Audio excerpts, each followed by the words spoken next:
invites the brothers back up to his office and says, okay, fellas, he says, what do you want for your invention?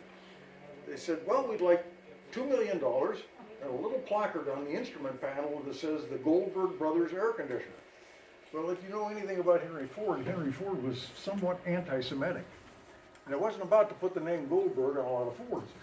So he said, look, fellas, I'm not so keen about the idea of the names. He says, I'll give you $4 million and no names.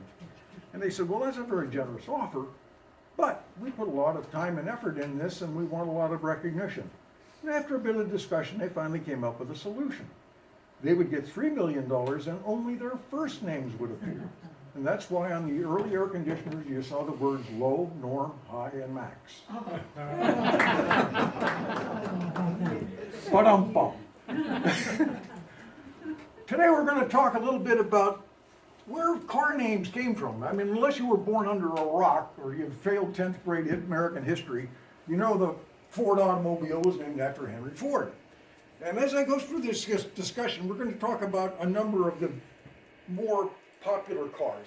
There have been more than 2,700 car manufacturers in this country. I'm blocking your view, I apologize. And I'm not going to talk about all 2,700 of them. In fact, there were more than 220 car manufacturers in New Jersey alone. Way back when, and they were onesie-twosies, small outfits. But we're going to talk about the ones that you and I probably drove or owned over time. And we'll show you, and we'll do this kind of chronologically. We're all familiar with the Ford script logo. The actual original logo for the Ford Motor Company is the upper one.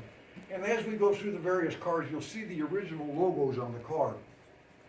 And also we'll be showing you pictures of a number of examples of the cars owned by the members of our museum and our sister organization, the Vintage Auto Club of Ocean County. Of course, Henry made, really put the world on wheels with his Model T and his very refined assembly line process. A lot of people give Henry Ford the credit for being the inventor of the assembly line. He was not.